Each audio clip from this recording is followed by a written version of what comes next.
Y participaron en un operativo encubierto junto con Estados Unidos que desató varios desencuentros con el presidente de Bolivia, Evo Morales. Esta es la historia oculta de la detención del narco general boliviano en el expediente secreto de Juan Bustamante. Según el texto escrito por el periodista brasileño Leonardo Coutinho, existe un puente aéreo desde Bolivia a Venezuela y Cuba para transportar cocaína.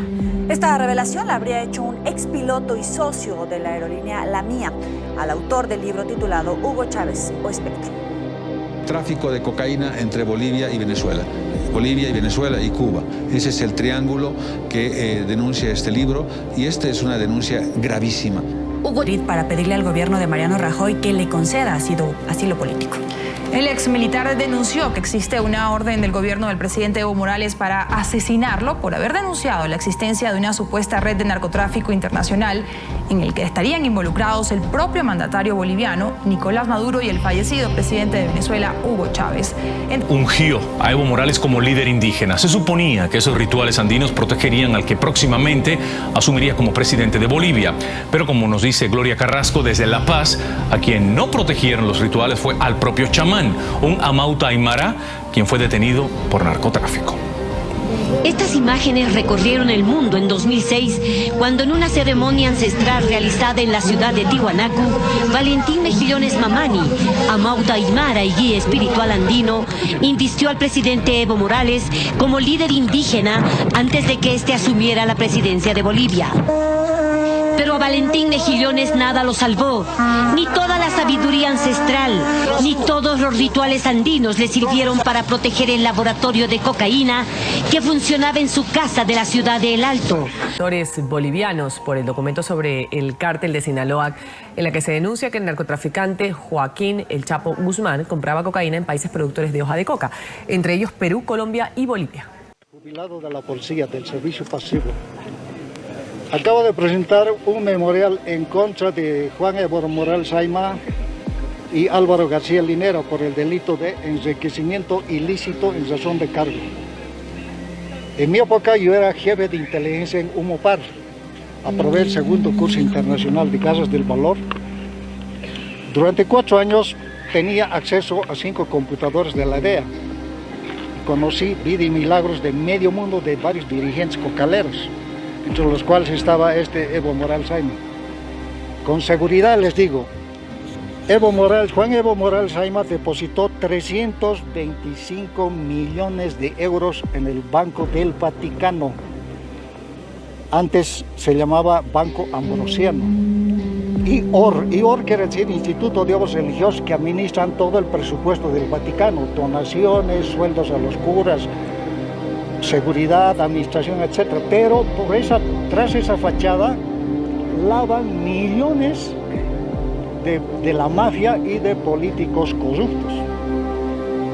Repito, Juan Evo Morales Aymara depositó 325 millones, el número de cuenta es el 0513023 euros. ¿Por qué?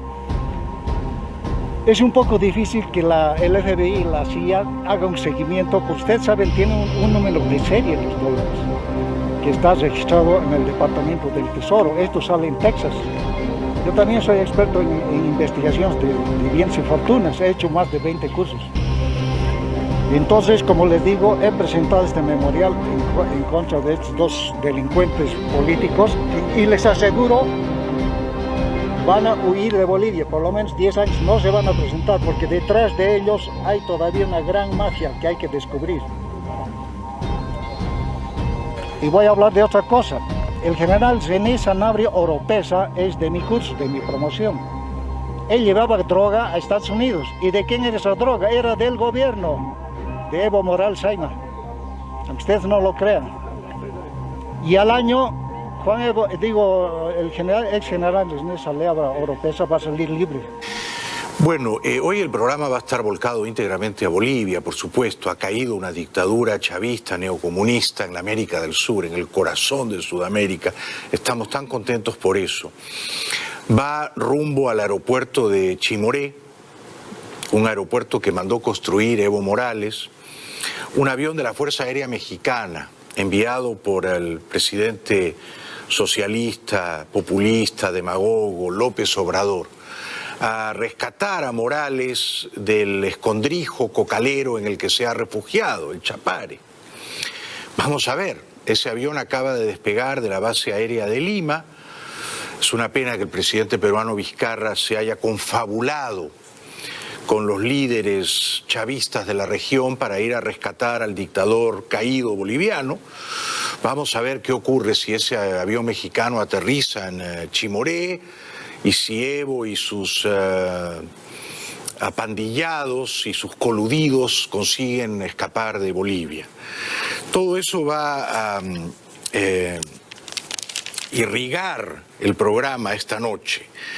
También les voy a decir por qué Evo Morales no solamente era un dictador hace como mínimo 10 años, desde que se reeligió tramposamente en 2009, sino también era y sigue siendo el líder de uno de los más poderosos carteles de narcotráfico en el mundo, ¿no?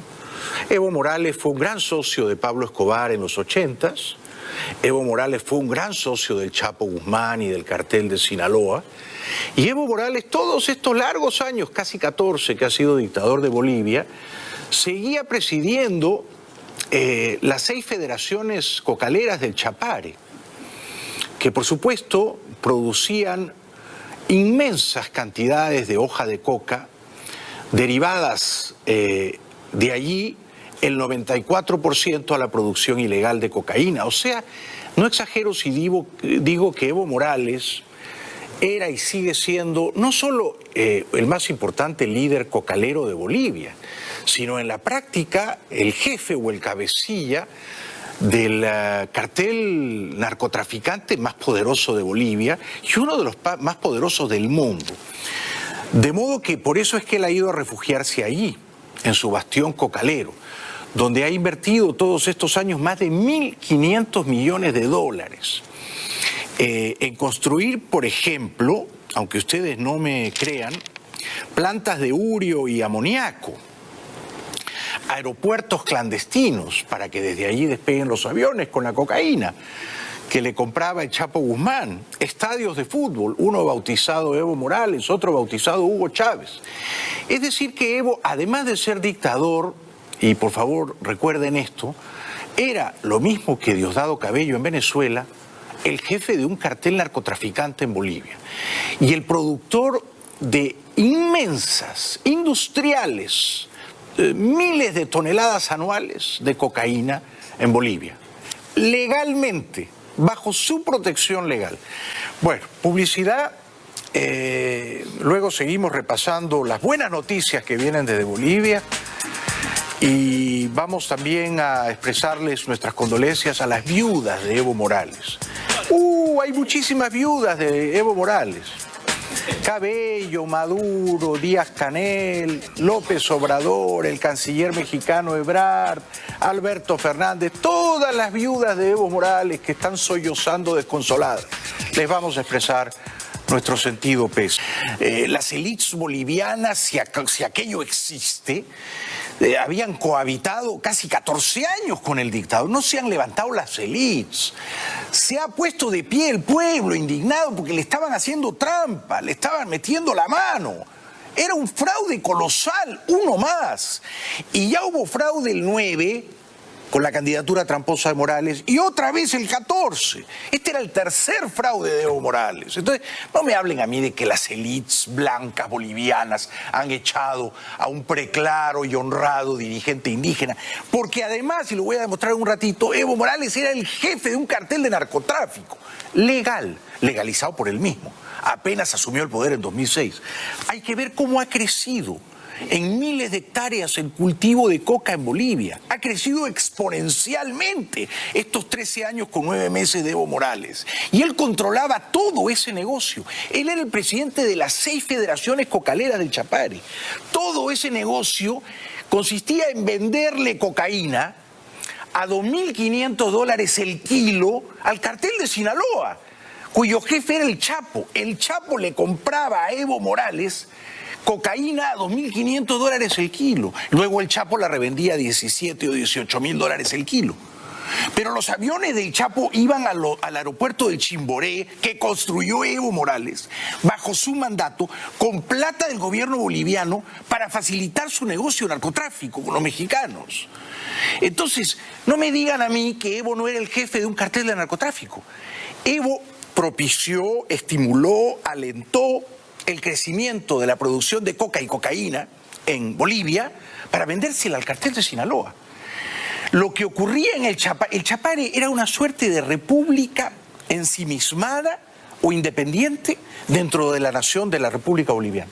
Ahí se hacía lo que decía Evo Morales y sus 6 federaciones cocaleras, y sus muchos aeropuertos clandestinos y sus plantas de procesamiento de coca, todas ellas, las plantas de urea y amoníaco, en las que se han gastado centenares de millones de dólares de los bolivianos para facilitar el negocio de narcotráfico ilegal. ¿Dónde tiene Evo Morales sus miles de millones de dólares ganados vendiéndole cocaína a los mexicanos? ¿Dónde los tiene?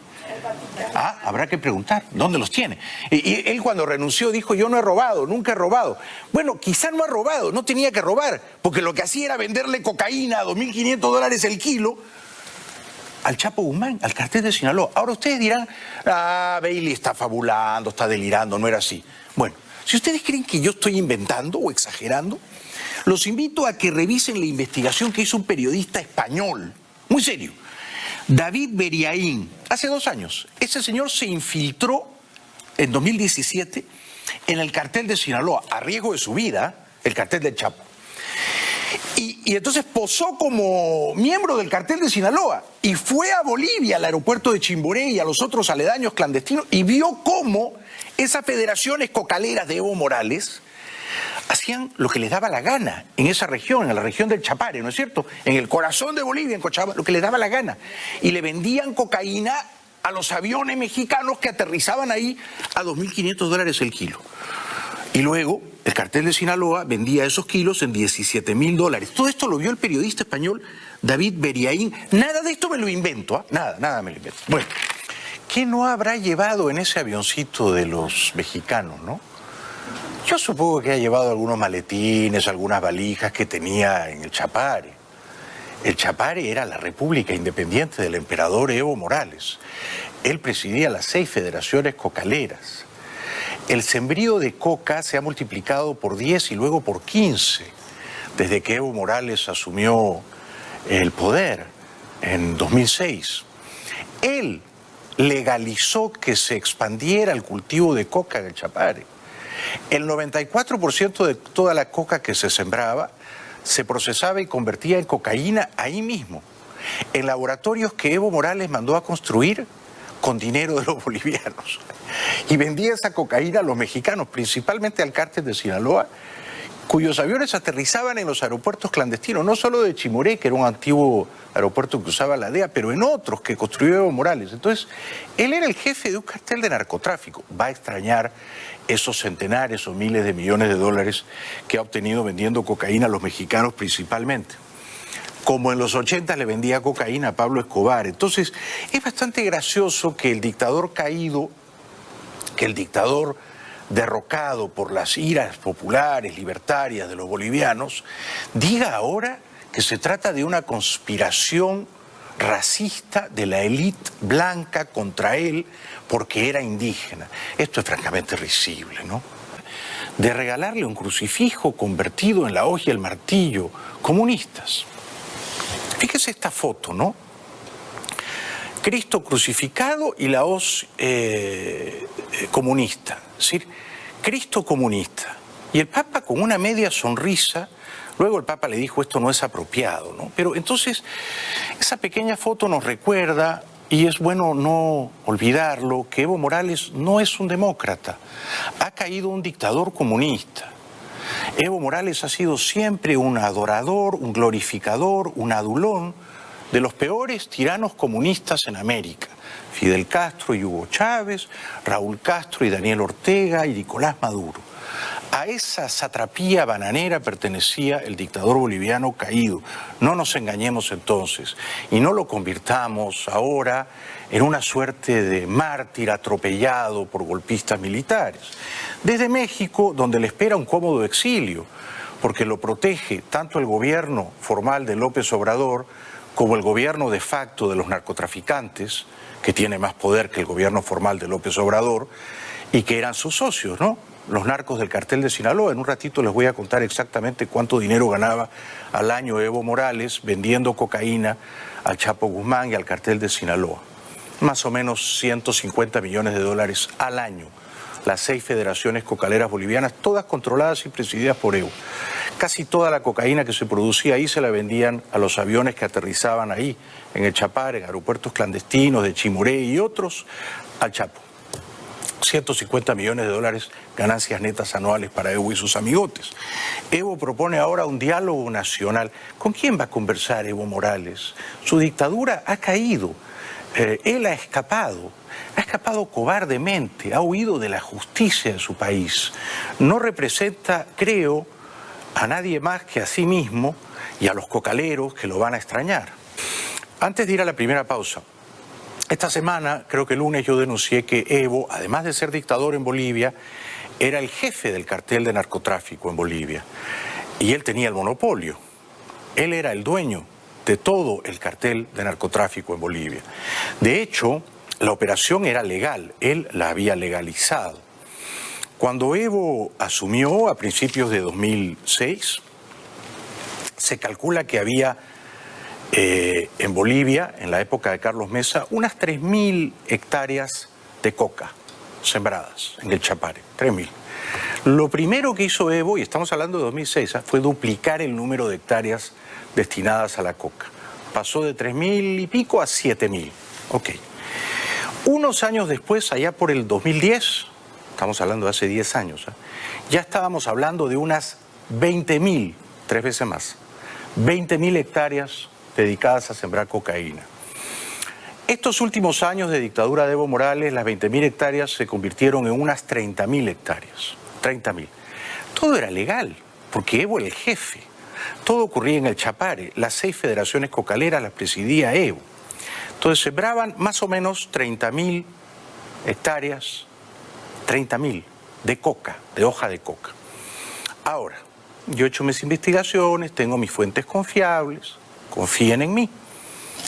De una tonelada de hoja de coca se calcula que salen 2,5 kilos de cocaína, ¿ok? Entonces, se calcula que anualmente, asumiendo que había unas 30.000 hectáreas sembradas de cocaína, se calcula que anualmente esas 30.000 hectáreas, sembradas de hoja de coca, esas 30.000 hectáreas de hoja de coca daban más o menos 30.000 toneladas de hoja de coca a procesar en los laboratorios de urea, de amoníaco que montó Evo Morales en el Chapare. En resumen, eso se convertía más o menos en unos 50, 60, 70.000 kilos de cocaína al año. Estamos hablando de 50, 60 o 70 toneladas de cocaína que se producían en Bolivia, en la región del Chapare, que controlaba el dictador Evo Morales. Si eran 50.000 kilos, estamos hablando a $2.500 que pagaba el Chapo. Chapo pagaba $2.500 por kilo.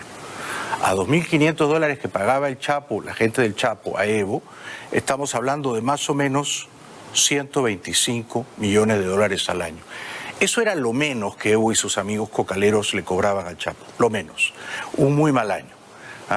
50.000 kilos de cocaína, igual a 2.500 el kilo, 125 millones de dólares al año. Un buen año que la cosecha podía dar más o menos 75.000 kilos de cocaína al año, 75 toneladas de cocaína al año. Ese dinero, en vez de ser 125 millones de dólares, se convertía en 187 millones de dólares.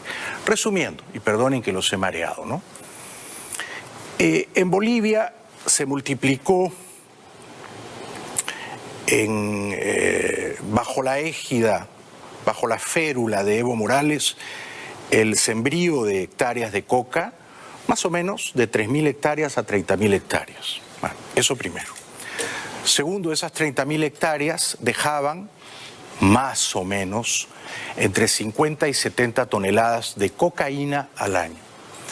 Esas 50 o 70 toneladas de cocaína al año, a $2.500 que pagaba el Chapo por kilo, equivalían a 125 o hasta 187 millones de dólares al año. Si hacemos un promedio, 150 millones de dólares al año, que Evo y sus amigos le cobraban al Chapo, 150 millones de dólares al año, poco más de 10 millones de dólares mensuales, estamos hablando, en los 13 años y 9 meses que ha estado Evo Morales, estamos hablando a 150 millones de dólares al año, de casi 2.000 millones de dólares, que en esos 13 años y 9 meses que Evo Morales fue dictador de Bolivia y jefe monopólico del cartel de cocaína de Bolivia, estamos hablando de que los narcos mexicanos, cuyas avionetas aterrizaban en el Chapare, le deben de haber pagado a Evo y a todos sus amigos alrededor de 2.000 millones de dólares en los casi 14 años que Evo fue dictador y jefe del cartel de narcotráfico boliviano. Esto para la izquierda, que todavía defiende a Evo Morales y no tiene idea de que Evo en los 80 le vendía cocaína a Pablo Escobar y a principios de este siglo, desde el año 2006, cuando él asumió el poder en Bolivia, le ha vendido toneladas de cocaína procesada en el Chapare, en el corazón de Bolivia, en Cochabamba, al cartel de Sinaloa, a razón de más o menos 150 millones de dólares al año, más o menos 2.000 millones de dólares en total. Dicho eso, vamos a la primera pausa. Por mandato de Evo Morales. Incluyendo también su propio futuro. El dictador Morales, Evo Morales, desde México, menospreció a la senadora Áñez, a la cual la Asamblea, el Congreso boliviano, ha elegido como presidenta transitoria del país. Estoy muy contento porque esta mañana en Buenos Aires, en su muy sintonizado programa de Radio Mitre, yo soy fiel oyente de esa radio argentina, el gran periodista, muy prestigioso periodista Marcelo Longobardi, aludió a nosotros y a nuestro programa y a la denuncia que he hecho aquí esta semana respecto de que Evo Morales, los casi 14 años que fue dictador de Bolivia, controlaba y supervisaba todo el negocio de la producción de cocaína en ese país y principalmente la venta de cocaína desde la región del Chapare, con un montón de aeropuertos clandestinos, al cártel de Sinaloa, del Chapo Guzmán, ahora controlado por los descendientes, los vástagos del Chapo. Guzmán y el cártel de Sinaloa compraba cocaína en Bolivia a precios muy baratos, $2.500 el kilo, más o menos. Y luego Guzmán y su ejército de sicarios revendía ese mismo kilo por el que había pagado $2.500 en $17.000, $18.000, o sea, una ganancia de 600% como mínimo. La cocaína era mucho más barata en Bolivia que en Perú y en Colombia. ¿Por qué era más barata? Porque era completamente seguro producir coca, sembrar y cultivar coca y luego convertirla en cocaína en Bolivia, dado que el jefe del Estado, el dictador Evo Morales, era al mismo tiempo, desde el año 96, el presidente de las 6 federaciones cocaleras del Chapare, es decir, el jefe del cártel. Evo Morales consiguió en Bolivia lo que no logró Pablo Escobar en Colombia. Evo Morales, dirigente cocalero desde su juventud, llegó a ser el jefe del Estado de Bolivia. Y desde esa posición no solamente aseguraba absoluta protección policial y militar a los productores de cocaína en Bolivia, sino que además aseguraba absoluta protección a las avionetas mexicanas y venezolanas que aterrizaban en el Chapare a recoger cocaína. Y además se aseguraba de tener el monopolio completo, es decir, era un cártel el que presidía don Evo Morales, ahora irónicamente refugiado en México, donde tenía sus principales clientes de toda la vida. Era un cártel que no admitía competidores. En Bolivia era un monopolio y el jefe de ese cártel monopólico era Evo, y la policía y los militares miraban convenientemente para otro lado. Alguna gente cree que lo que yo digo lo he fabulado, me lo he inventado, que estoy delirando. Dicen que como yo soy un escritor de ficciones, tengo una afiebrada imaginación, y entonces todo esto lo malicio desde mi mente calenturienta, pero que no es verdad. De hecho, mi admirado Marcelo Longobardi dijo hoy que mi posición era extrema y brutal sobre la cocaína que controlaba, supervisaba y vendía Evo Morales. No él mismo al pie de los aviones, claro, ¿no? Pero él estaba al tanto de todo. A los mexicanos principalmente, también a los venezolanos. Bueno, hoy voy a querer compartir con ustedes pedacitos de información para tratar de demostrar que lo que digo tiene asidero en la realidad, tiene fundamento, que no estoy mintiendo ni exagerando tan siquiera, y que tengo distintas fuentes que confirman lo que me permito afirmar. Es decir, que quizás soy, como dice Longobardi, extremo y brutal. Bueno, extremadamente sincero, brutalmente franco. Pero así eran las cosas en la Bolivia de Evo Morales. Lo que ocurre es que si uno critica a Evo Morales, te dicen racista. ¿Cómo te puedes meter con el pobre Evo, que es indígena, que era analfabeto? Además tú, Baylis, que eres blanco o blancón o blanquiñoso, y eres rico o ricachón y no has pasado por la pobreza. Entonces, si yo critico a Evo, si digo que Evo era un dictador, soy un racista. Si digo que Evo hizo fraude electoral, soy un racista. Si digo que Evo vendía cocaína en Bolivia al cártel de Sinaloa, soy un racista. Entonces nadie se anima a criticar a Evo porque él juega la carta racial para ser invulnerable a las críticas, pero yo no voy a caer en esa trampa. Bueno, yo no he sido el primero en decir en la televisión en español que desde Bolivia, la Bolivia de Evo Morales, Bolivia francamente autocrática o despótica, se destinaba la mayor parte de la hoja de coca a procesarla y convertirla en cocaína, y esa cocaína, por supuesto, no se consumía solamente en Bolivia. Había que ser muy ingenuo, ¿no?, para pensar que toda la cocaína que se producía en Bolivia la consumían los bolivianos. Pues no, había que vendérsela a alguien. ¿Quién la compraba? Los compradores eran siempre extranjeros, poderosos señores que aterrizaban en sus avionetas. Así fue siempre. Ya en los 80, cuando Evo era dirigente cocalero, así era también. Llegaban las avionetas de Pablo Escobar, del cartel de Medellín o del cartel de Cali. Bueno, esto se afirmó, se reveló o se denunció en una cadena periodística colombiana muy seria, NTN 24, hace pocos años. Esa cadena recogía, hace un par de años, las denuncias que yo cité aquí el lunes y el martes de un periodista español llamado David Beriaín, que grabó un documental, recomiendo que lo vean, titulado Clandestino. Beriaín se convirtió en un infiltrado en el cártel de Sinaloa. Se jugó la vida este muchacho, ¿no? Un valiente. Y desde adentro, desde las entrañas del monstruo, Beriaín confirmó todo lo que luego contó en su documental. O sea que el Chapo compraba cocaína en Bolivia, también en Perú y en Colombia, pero era más cara y era más riesgoso comprarla en esos dos países porque el Estado no protegía a los laboratorios de cocaína. En Bolivia el Estado sí los protegía.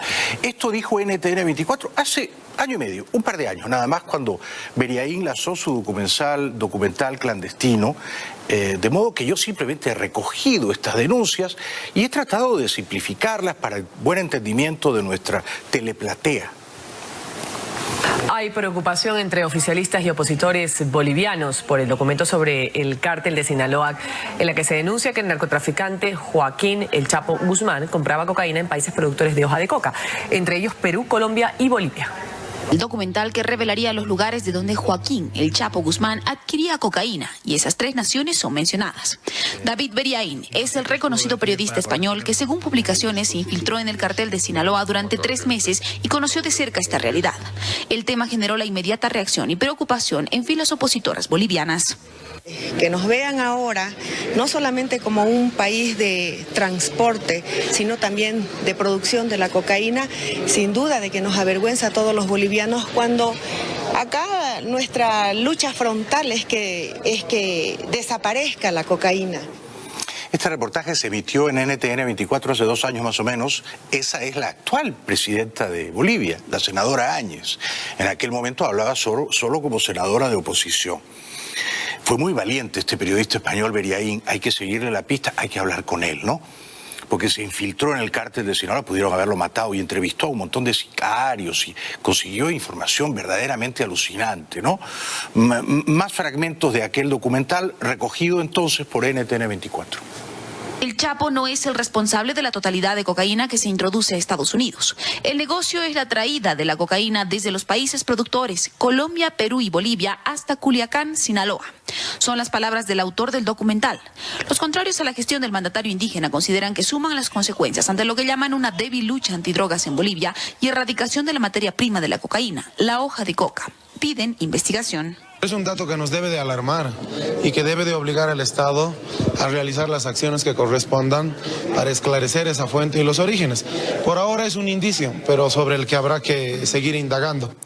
Tengan en cuenta que cuando Evo asumió el poder, principios de 2006, había más o menos 3.000 hectáreas dedicadas al sembrío o sembradío de hoja de coca en Bolivia. 3.000. Cuando Evo se consolidó como dictador de Bolivia hace unos años, el sembrío de coca, según Estados Unidos, había subido a 35.000 hectáreas. O sea, más de 10 veces. Según la ONU, a 31.000 hectáreas. Pero estaba entre 30 y 35.000 hectáreas. O sea, 10 veces más de hoja de coca sembrada. Comprenderán ustedes que esa hoja de coca no era para masticar únicamente entre la población boliviana. Una parte marginal de esa hoja de coca se consumía dentro de Bolivia. Pero la parte de León se convertía en cocaína. ¿Y esa cocaína quién la compraba? Oficialistas que recientemente aprobaron incrementar los cultivos de hoja de coca hasta 22.000 hectáreas se defienden. Más del 60% exporta Perú, nosotros el 0,03% porque somos un país tránsito.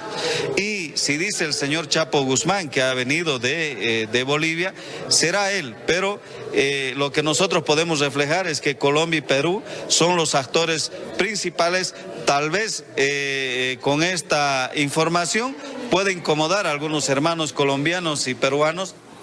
Este señor defendía a Evo Morales. La cocaína le salía al Chapo mucho más barata en Bolivia que en Colombia y en Perú.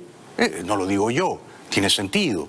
Producirla en Bolivia era totalmente seguro. Tú sabías que la policía y los militares no te iban a caer encima nunca, ¿no? Tú sabías que Evo era el jefe, el factotum, el mandamás. Entonces, para los lugartenientes del Chapo, lo más seguro era aterrizar en el Chapare y no ir a la selva peruana ni a la colombiana, que entrañaba unos riesgos muy superiores. Hasta que surgió un coronel boliviano de nombre Germán Cardona. Este coronel vio que el tráfico de cocaína en Bolivia era exponencial, alucinante y absolutamente impune porque gozaba de la bendición oficial de Evo. Y quiso denunciar esto o quiso interrumpirlo, ¿no? Era un coronel insobornable. Por supuesto, el coronel tuvo que fugarse a Madrid y pedirle asilo político a Mariano Rajoy. Pero esto decía a NTN 24 el coronel Cardona. El coronel boliviano Germán Cardona llegó a Madrid para pedirle al gobierno de Mariano Rajoy que le conceda asilo político. El ex militar denunció que existe una orden del gobierno del presidente Evo Morales para asesinarlo por haber denunciado la existencia de una supuesta red de narcotráfico internacional en el que estarían involucrados el propio mandatario boliviano, Nicolás Maduro, y el fallecido presidente de Venezuela, Hugo Chávez. Entrevista exclusiva en NTN 24, Marcelo Moncayo, periodista NTN 24, está con el coronel Cardona. Marcelo, buenos días, buenas tardes para usted y adelante con su invitado.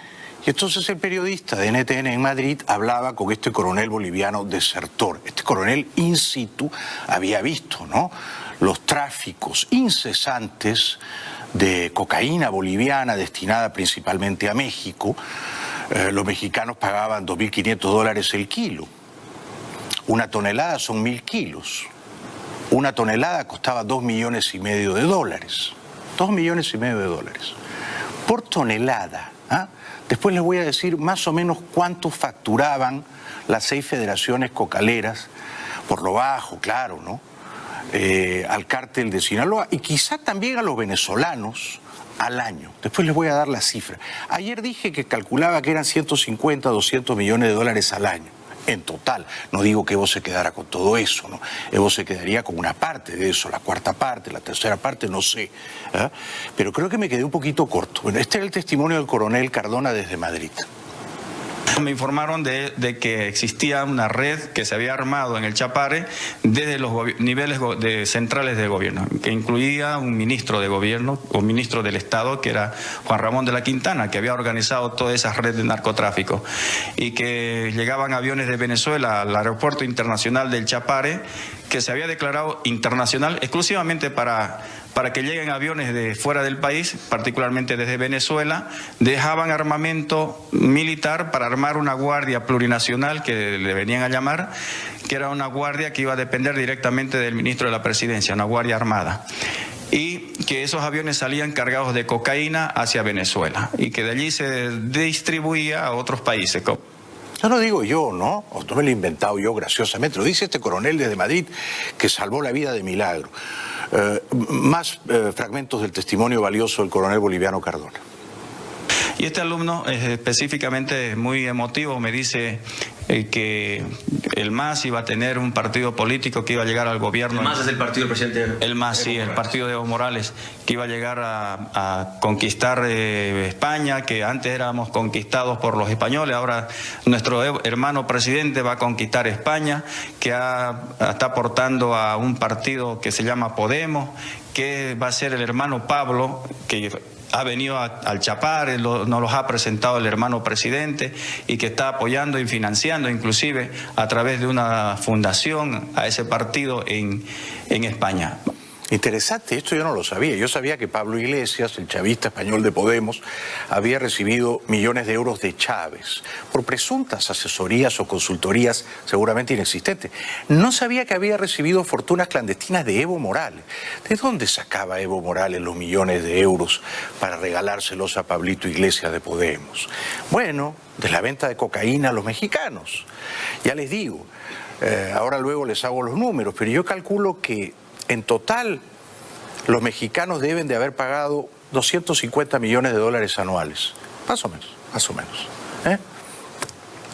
Redondeando, 20 millones de dólares mensuales. 20 millones de dólares. Vamos a suponer que Evo se quedaba con la cuarta parte de eso, o sea que era bien humilde en sus apetencias.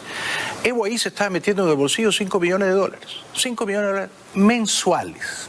Bueno, cuando Pablo Iglesias pasaba por La Paz o por El Alto, por Cochabamba, seguramente le regalaba 2 o 3 millones. ¿Qué serían 2 o 3 millones para don Evo, no?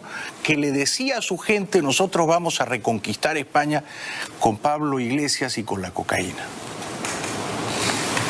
El MAS va a tener también presidente en España. Él lo decía en forma emotiva y expresiva, pero yo le fui indagando y le pregunté si él había visto que le daba dinero. Él me dijo, no, a través de una fundación, alguna organización que hay... ¿Supuestas asesorías?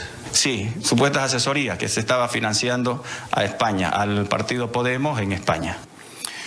Además del testimonio entonces del periodista español David Beriaín con su documental clandestino emitido en Discovery Channel, además del testimonio de este coronel Germán Cardona, asilado en Madrid, está el libro de un periodista muy serio brasileño llamado Leonardo Coutinho, que investigó el puente aéreo de droga desde Bolivia a Venezuela y México. Un libro vincula al presidente Evo Morales en un presunto tráfico de drogas. Según el texto escrito por el periodista brasileño Leonardo Coutinho, existe un puente aéreo desde Bolivia a Venezuela y Cuba para transportar cocaína. Esta revelación la habría hecho un expiloto y socio de la aerolínea La Mía, al autor del libro titulado Hugo Chávez o Espectro. Tráfico de cocaína entre Bolivia y Venezuela y Cuba. Ese es el triángulo que denuncia este libro y esta es una denuncia gravísima. Este era el piloto el que estaba hablando. Este era el piloto, o sea, el que veía cómo cargaban las avionetas de cocaína. La cocaína la sellan parecen como ladrillos, ¿no? Y a él le decían, son libros, pero él no es tan tonto, ¿no? Hugo Chávez o espectro, cómo el presidente venezolano alimentó el narcotráfico, financió el terrorismo y promovió el desorden mundial. Así se presenta el libro, en cuyas páginas menciona al gobierno del presidente Evo Morales. El puente aéreo de la cocaína es el capítulo que hace referencia a supuestos narcovuelos, aeronaves militares, dice, con aprobación de los mandatarios. Muchos decían que transportaban en libros. El informante, Rocha, dice, un día yo rompí un precinto y abrí y no eran libros, eran tabletas de cocaína. ¿Y ustedes creen que Evo no sabía nada de eso? Pero si Evo presidía, y todavía preside desde México, las 6 federaciones cocaleras del Chapare. Evo legalizó y expandió el cultivo de la hoja de coca en Bolivia. Evo fue a Naciones Unidas a decir que la hoja de coca era un orgullo de Bolivia. La constitución que le redactaron a Evo Morales en 2007 dice en su artículo 384 que el Estado protege la hoja de coca. Ahora, somos tan ingenuos de pensar que toda la hoja de coca que se cultiva en Bolivia la mastican los bolivianos o los peruanos.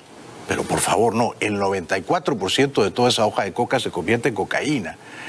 Y no es para el consumo interno del mercado boliviano. No hay tantos cocainómanos en Bolivia. Esa cocaína la venden a los carteles poderosos del narcotráfico. Fíjense, quiero sumar otro testimonio para la gente que cree que yo me invento las cosas, ¿no? Este señor fue 4 años jefe de inteligencia en Bolivia. Tenía acceso a la información de la DEA. Yo también tengo un amigo en la DEA. Una fuente bastante confiable, me pasa algunos datos. Y este señor revela esto. Enriquecimiento ilícito en razón de cargo. En mi época yo era jefe de inteligencia en Humopar. Aprobé el 2º curso internacional de casas del valor. Durante 4 años tenía acceso a 5 computadores de la DEA. Y conocí vida y milagros de medio mundo de varios dirigentes cocaleros, entre los cuales estaba Evo Morales Ayma. Y cuenta este señor, ex jefe de la inteligencia boliviana, que solo en esos 4 años la DEA le contabilizó a Evo una fortuna superior a $300 millones. Para los que creen que yo exagero, ¿no?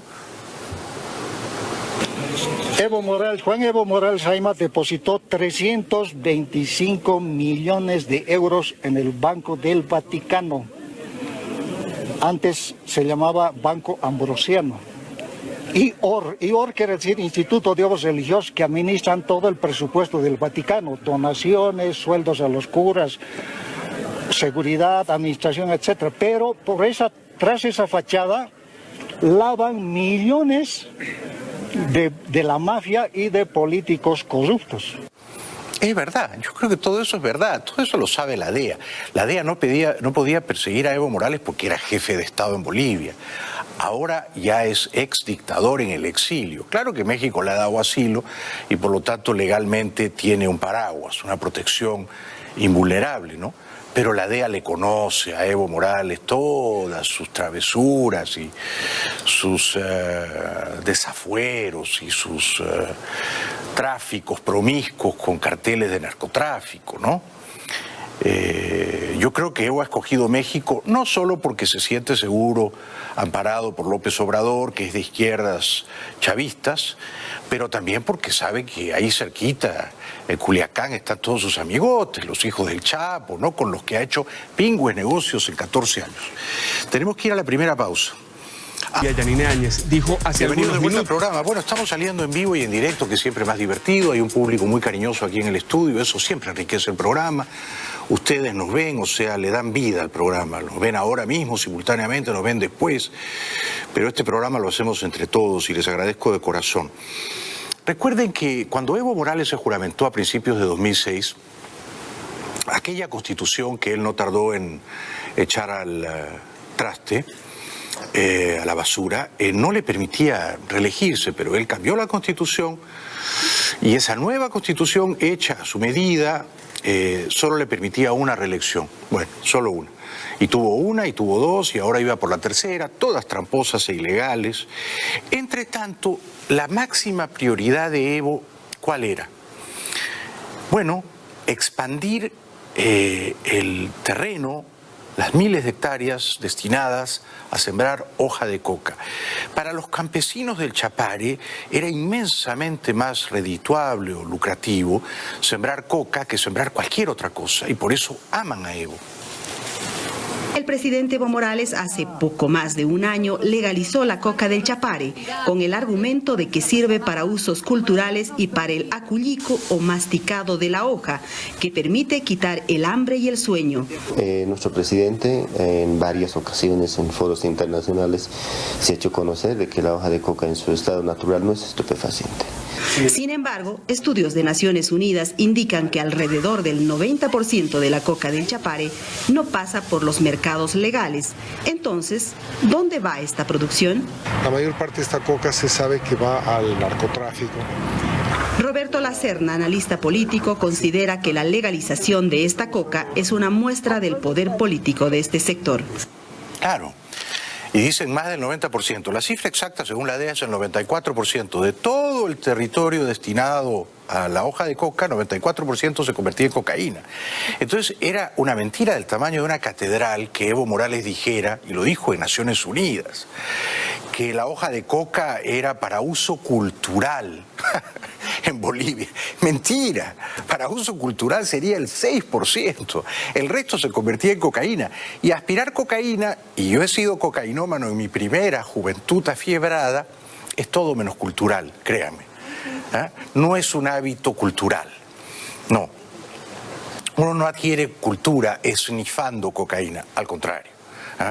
Uno destruye neuronas, uno envilece su espíritu y uno recorta dramáticamente su existencia. Así que yo desaconsejo con bastante autoridad el uso de la cocaína. Es todo menos cultural. Entonces, era una mentira de Evo y de su constitución, ¿no? Que nosotros tenemos que sembrar hoja de coca para masticarla porque no es un estupefaciente.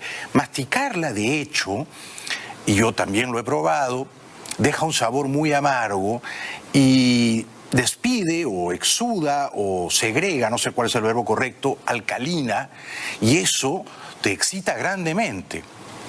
Acelera tu respiración y te da una sensación de energía vagamente, remotamente comparable a la que uno podía obtener aspirando cocaína. De manera que es una tontería pensar que la hoja de coca la masticaban solamente los bolivianos. No era así, solo el 5 o 6% de ella iba para consumo interno, el resto iba para afuera, para convertir en cocaína. Hablaban entonces en este reportaje de NTN habitantes, campesinos del Chapare, que glorificaban a Evo porque Evo, al permitirles sembrar coca, les aseguraba un mejor pasar, ¿no es cierto?, ganar más dinero. Los habitantes del Chapare no podrían estar más contentos con la ley de la coca. Hoy se respeta en primer lugar los derechos humanos, ¿no?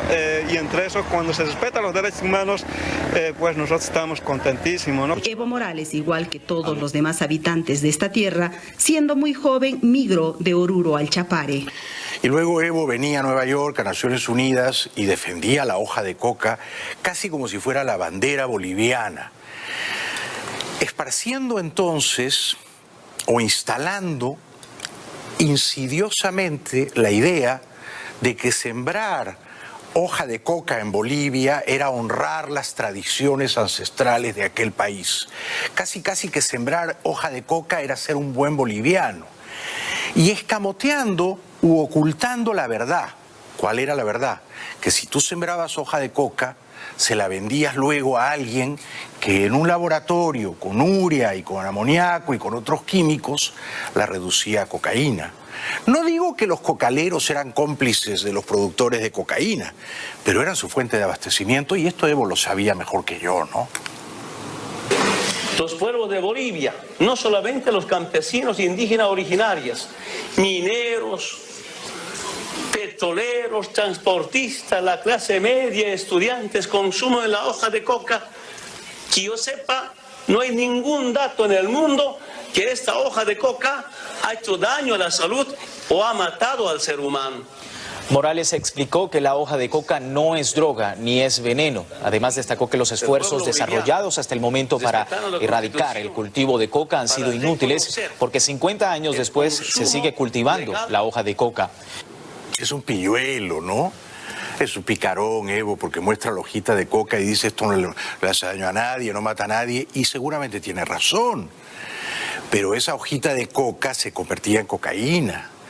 De cada 100 hojitas, para resumirlo, 94 hojitas se convertían en cocaína. Las otras 6 las masticaban los bolivianos. Esta es la parte que no te contaba Evo. Entonces, las avionetas mexicanas que aterrizaban en el Chapare no iban a recoger la hojita, no. Compraban el kilo de cocaína, pagaban 2.500 por kilo. Buen precio, precio de descuento, cortesía de Evo Morales. 2.500. En Perú y Colombia te costaba el doble. Y de repente la avioneta no volvía, porque la policía hacía una operación y perdías a tus hombres y a tu avioncito. Entonces, esta es la parte, Evo no te cuenta la película completa. Y los que le vendían cocaína al señor Chapo Guzmán o a otros carteles, o a los venezolanos, al cartel de los soles, como nos lo ha contado el coronel Germán Cardona, ¿ustedes creen que Evo no se quedaba con una partecita de esa plata? Si eran 200, 300 millones de dólares al año. Evo se tiene que haber quedado, yo no digo que con la mitad, no voy a ser tan temerario, tercera parte, cuarta parte. Es bastante, ¿no? Es bastante. Ya digo, la cuarta parte de 200 millones son 50 millones. La cuarta parte de 300 millones son 120 millones. 120 al año. O sea que el señor Evo Morales se metía en el bolsillo entre 50 y 120 millones de dólares al año. 120 millones de dólares al año son 10 millones de dólares al mes. Entonces, claro, y eso es en un año. Ahora, Evo estuvo 14 años. Ahora ustedes multipliquen 120 millones de dólares al año. La comisión de Evo Morales, la cuarta parte de lo que facturaban todos los cocaleros de Chapare. 120 por 14 años es un montón de plata, ¿no? Estamos hablando de 1.500 millones de dólares, más o menos, ¿no? 1.500 millones de dólares. Yo calculo que como mínimo, estimado súper prudente, conservador, estimado de una señora mayor, Evo se debe haber levantado 1.000 a 1.500 millones de dólares en estos 14 años que fue dictador, sin robarle al erario público boliviano, ni a la compañía de gas natural. Es decir, que Evo no tenía que meter la mano en la lata como han hecho los chavistas en Venezuela, que metían la mano en la lata de PDVSA, ¿no es cierto? PDVSA era la lata de la que todos saqueaban y desfalcaban. Evo no. Su lata era el Chapare, la cocaína. De ahí se debe haber levantado 100, 120 millones de dólares mensuales. Y multipliquen eso por 14 años. 120 millones anuales, perdón. ¿Dije bien? 120 millones de dólares anuales. La cuarta parte de 300. La cuarta parte de 300, sí. Más o menos, ¿no? Bueno. Espero estar haciendo bien mis cálculos. De repente me he equivocado. Ahora voy a revisarlos, ¿no? La cuarta parte de 300. Bueno, sí, más o menos, pues más o menos. No sé, yo no soy un contador. No soy un contador. 35, Bueno, 80, 100, 120 millones de dólares al año. Yo, que tratándose de Evo, siempre trato de redondear para arriba, pues no me jale para abajo. Bueno, muchas gracias. ¿Qué dice Estados Unidos de todo esto? ¿Cuánta coca hay en Bolivia? Según la ley antidroga, conocida como la Ley 1008, en Bolivia no debería haber más de 12.000 hectáreas de coca destinadas a los usos culturales, rituales, medicinales y la masticación, conocida como acullico o picheo en Bolivia. Sin embargo, durante el gobierno de Evo Morales, las plantaciones han aumentado hasta llegar a 35.000 hectáreas, según datos de la Administración de Estados Unidos. Esta fue la reacción del gobierno de Morales ante este informe, que le da un aumento del 10% en el último año. El gobierno nacional rechazamos de manera y categóricamente, puesto a que son informes unilaterales. Informes unilaterales, pero eran los informes que hacían los americanos. Evo Morales lo primero que hizo fue dar una patada a la DEA, ¿no es cierto? Para tener total impunidad, total control sobre la producción de cocaína en Bolivia. A la DEA la sacaron a patadas, pero los americanos tienen satélites, tienen drones, pueden contar, pueden mirar. Y tienen las pruebas, por supuesto. Estados Unidos dice 35.000 hectáreas con Evo, ¿no? Que eran 3.000, subieron a 35.000. Naciones Unidas da una cifra levemente inferior, 30 o 31.000 hectáreas dedicadas a sembrar hoja de coca. Sin embargo, después se hizo público el informe de Naciones Unidas que indica que las plantaciones de coca crecieron solo en 1% en el último año hasta llegar a 30.900 hectáreas. En esta ocasión, así reaccionó el gobierno.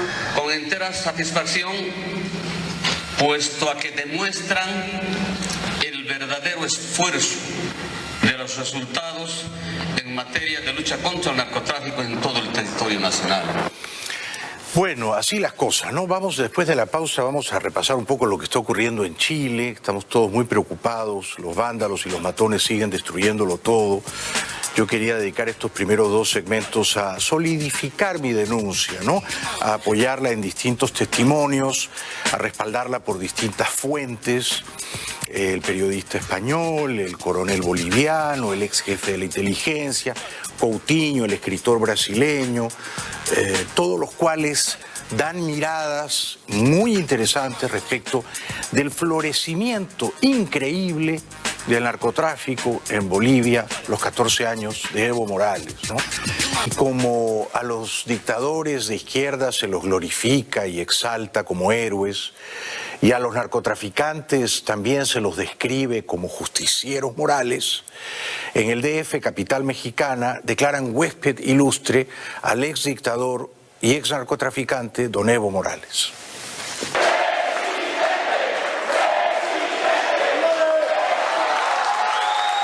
La derecha, nuestros opositores, grupos que ostentan el poder económico, no nos perdonan, no nos perdonaron. Mederito es ser primer presidente indígena de Bolivia. Yo dije, para que no sigan quemando casas, no sigan maltratando al pueblo, renunciamos. No hemos renunciado por cobarde, sino para cuidar la vida, para cuidar a las familias, por eso hemos renunciado. Bueno, para cuidar su propia vida, sí, y la de su vicepresidente. Evo, no juegue ya la carta racial, es francamente ridículo. Los bolivianos no te han sacado porque eras presidente indígena, te han sacado porque eras un tramposo, porque hacías fraudes electorales, porque tus candidaturas eran ilegales. Por eso te han sacado, porque has abusado del poder. No es porque eras indígena, no te han sacado las élites blancas de Bolivia. Eso es un cuento chino, no te lo cree nadie. Pues quizás te lo cree la gente del diario El País de España, que es muy de izquierda, y entonces también presentan a Evo como una víctima de una conspiración casi racista, ¿no? Para hacer respetar la Constitución a un presidente indígena legalmente electo por el pueblo, no tenía balas, no tenía gases. Pero cuando dan golpe de Estado, es para defender a la gente pudiente, a la gente que ostenta el poder económico, hay balas, hay tanques, hay aviones, helicópteros para amedrentar y para valer y matar al pueblo. Eso no puede entender. Aquí es una cuestión de clases, lamentablemente. Pero querido Evo Morales o Ego Morales, porque Evo Morales se compró un avioncito de 38 millones de dólares. Se hizo construir un museo a su honor, en su loor, que costó 8 millones de dólares. Inauguró estadios de fútbol en toda Bolivia, todos los cuales se llaman o Evo Morales o Hugo Chávez. Fíjese, el ego de Evo, ¿no? Querido Evo Morales, la gente pudiente, dices tú, la gente pudiente en Bolivia eran ustedes, los cocaleros del Chapare.